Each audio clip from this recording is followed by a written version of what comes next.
How might NFTs affect the gaming industry? A few computer game organizations are fiddling with this incipient market. Numerous computer game organizations have sent off non-fungible token (NFT) projects over the course of the last year.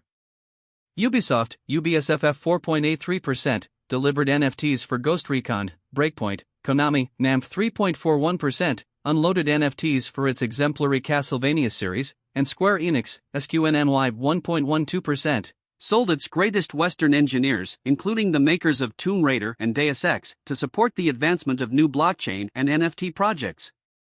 However, will NFT projects create significant incomes for gaming organizations? We should survey the likely benefits and entanglements. How do NFTs function? NFTs, similar to cryptographic forms of money, are stamped on a decentralized record called a blockchain. However, dissimilar to digital forms of money, they aren't fungible or identical to one another. For instance, a solitary Bitcoin can be straightforwardly exchanged for another Bitcoin in light of the fact that they have a similar intrinsic worth. NFTs can't be traded that way since they contain information that is connected to a computerized resource like an image, video, or tune. Basically, NFTs are computerized logs that permit an individual to claim the fundamental advanced resource. Computerized craftsmen can mint their works of art as NFT tokens, which address the firsts, instead of the duplicates that can be downloaded on the web, or they can utilize calculations to produce novel advanced fine arts with a wide scope of qualities haphazardly. Pundits guarantee NFTs are innately useless in light of the fact that they're basically connections to carefully duplicated resources. Notwithstanding, NFT evangelists accept the shortage of those connections gives them esteem. Similarly, actual collectibles like compositions, baseball cards, currencies, and comic books are esteemed. For what reason would video game organizations like to sell NFTs?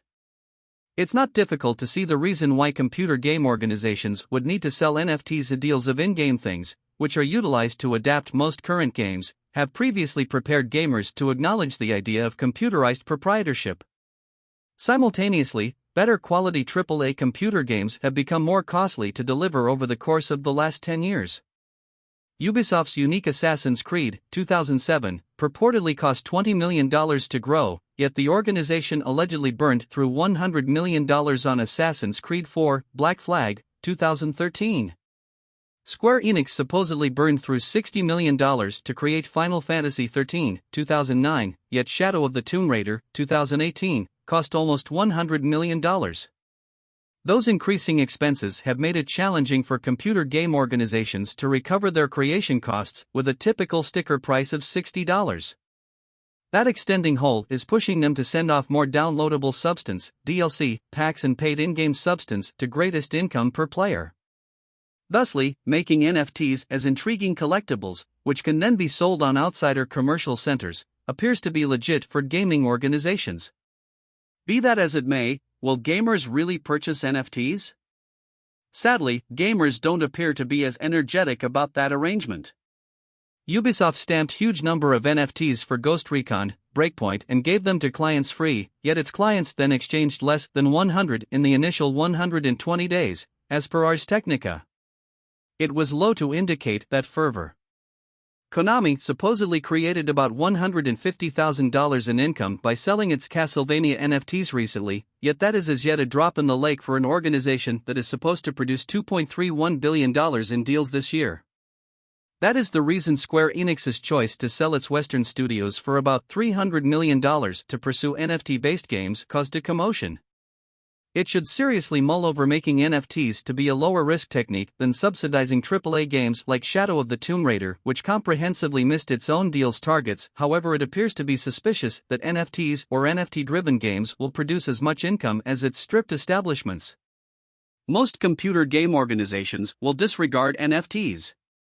NFTs seemed like the following enormous thing last year as retail financial backers climbed into blockchain-related resources. In any case, expansion and increasing loan fees have driven financial backers from those more hazardous resources throughout recent months, and the costs of digital currencies and NFTs have dove. That decline is reflected in the accident of Defiant's digital revolution, NFTs at 5.21%, the NFT Situated Trade Exchanged Reserve (ETF) that sent off last December. That continuous market turn, which could go on for a long time to come, could undoubtedly clear out the more fragile altcoins and most NFTs. I accept that reminder will persuade most computer game organizations to just leave their NFT undertakings and stick with ordinary DLCs and in-game substance, all things being equal. So for the present, financial backers ought to believe NFTs to be exploratory side tasks and not significant wellsprings of income for most gaming organizations.